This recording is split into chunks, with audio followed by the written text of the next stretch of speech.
ನಾನು ಹೇಳ್ತೀನಿ ಇದು ಮಾರಿದ್ಯಾರು ಆವಾಗ ಆಗಿನ ಕಾಲದಲ್ಲಿ 2.5 ಲಕ್ಷ ರೂಪಾಯಿ ಇಸ್ಕೊಂಡು ನಿಮಗೆ ಸೈಟ್ ಕೊಡ್ತೀವಂತ 20 ವರ್ಷದ ಮುಂಚೆ ನಿಮಗೆ ಇದಕ್ಕೆ ನಿಮಗೆ ಬರ್ದು ಕೊಡ್ತೀವಂತ ಮಾರಿದ್ಯಾರು ಇದೇ ಕಾಂಗ್ರೆಸ್ಸಿನ ಬ್ಲಾಕ್ ಕಾಂಗ್ರೆಸ್ ಪ್ರೆಸಿಡೆಂಟ್ಗಳು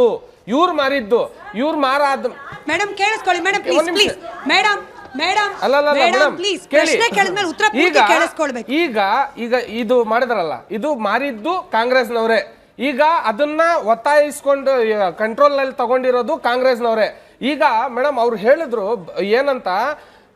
ಅಕ್ರಮವಾಗಿದ್ದಾರೆ ಅಂತ ನೋಡಿ ಯಾರು ಬಡವನ್ಗೂ ಭಿಕ್ಷೆ ಬಡವನ್ ಮನೆ ಹಾಳು ಮಾಡೋಕ್ಕೂ ಯಾರಿಗೂ ಇಷ್ಟ ಇಲ್ಲ ಒಬ್ಬ ಮಾನವೀಯತೆ ದೃಷ್ಟಿಯಿಂದ ಬಟ್ ಒಂದ್ ಇಲ್ಲಿ ಏನಾಗ್ತಾ ಇದೆ ಅಂತ ಹೇಳಿದ್ರೆ ನಿಮ್ಮದೇ ಪಕ್ಷದ ಒಬ್ಬ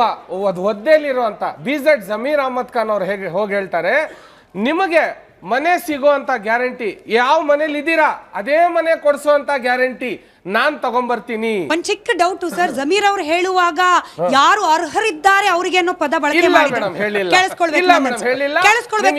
100 ವಿಡಿಯೋ ನೋಡಿ ಅವ್ರದ್ದು ಬೇಕಾದ್ರೆ ನಾನೇನ್ ಹೇಳ್ತಾ ಇದ್ದೀನಿ ಇವರು ಪದೇ ಪದೇ ಇದ ಟಾರ್ಗೆಟ್ ಮಾಡಿ ಹೇಳ್ತಾ ಇದಾರಲ್ಲ ಅದು ಕಸ ಹಾಕೋದೇ ಇದ್ರೆ ಅವರು ಇಲ್ಲಿಗಲ್ಲೇ ಇದ್ರೆ ಇಲ್ಲಿಗಲ್ ಇರ್ಲಿ ಅವ್ರೇನು ಅಲ್ಲಿ ಸದಾಶಿವ ನಗರದಲ್ಲಿ DK ಶಿವಕುಮಾರ್ ಅವ್ರ ಮನೇಲಿ ಇಲ್ಲ ಮೇಡಮ್ ಆ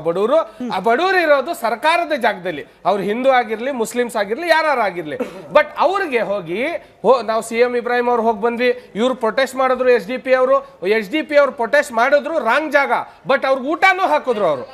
ಊಟ ಕೇಳಿ ಅದ್ ಯಾಕಂದ್ರೆ ಅವ್ರು ಫ್ರೀಡಂ ಪಾರ್ಕ್ ಅಲ್ಲಿ ಮಾಡ್ಬೇಕಾಗಿತ್ತು ಆ ಜಾಗದಲ್ಲಿ ಮಾಡಿದ್ರು ರಾಂಗ್ ಇರ್ಬೋದು ಬಟ್ ಅವ್ರು ಊಟನೂ ಹಾಕಿದ್ರು SDP ಅವರು ಯಾಕಂದ್ರೆ ತಿಂದು ದ್ರೋಹ ಬಗಿಬಾರ್ದು ಅಂತಾರೆ ಅಲ್ಲಿ ಕೊಟ್ರು ಊಟ ಬಟ್ ನಾನು ಹೇಳೋದೇನಂದ್ರೆ ನಿಮ್ಮದೇ ಸರ್ಕಾರದ ನಿಮ್ಮದೇ ಮಂತ್ರಿ ಹೋಗಿ ಅಲ್ಲಿ ಹೋಗಿ ಎಲ್ಲಾರ್ಗು ಕೈ ಮುಕ್ಕೊಂಡು ಬೇರೆ ಕಡೆ ದುಡ್ಡು ಹಂಚೋರು ಇಲ್ಲಿ ಹೋಗಿ ಹೇಳ್ತಾರೆ ಸಿಹಿ ಸುದ್ದಿ ಏನ್ರಿ ಹೇಳ್ಬೇಕಿದು ಸಿಹಿ ಸುದ್ದಿ ನಿಮ್ಗೆ CM ಕೊಡ್ತಾ ಇದ್ದಾರೆ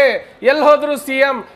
DC ಗೆ ಕರೆದಿದ್ದಾರೆ ಮೀಟಿಂಗ್ ಇವತ್ತು 10 ಗಂಟೆಗೆ ಎಲ್ಲ ಇತ್ತು ಮೀಟಿಂಗ್ ಯಾವ ಮಾಧ್ಯಮದಲ್ಲಿ ಕವರ್ ಆಗಿದೆ ಆಮೇಲೆ DC ಗೆ ಹೋದೆ ಆದ್ಮೇಲೆ ಇವರು ಡಿಕ್ಲೇರ್ ಮಾಡ್ತಾರೆ ನೀವು ಮನೆ ಖಾಲಿ ಮಾಡೋದು ಬೇಕಾಗಿಲ್ಲ ನಿಮ್ಮ ಮನೆ ಹೊಡೆದಿರೋರ್ಗೆ 5 ಲಕ್ಷ ರೂಪಾಯಿ ಪರಿಹಾರ ಅದು CM ಇಬ್ರಾಹಿಂ ಅವ್ರು ಹೇಳಿದ ಮೇಲೆ 5 ಲಕ್ಷ ರೂಪಾಯಿ ಪರಿಹಾರ ಕೊಡ್ತಾರಂತೆ ಯಾರೋ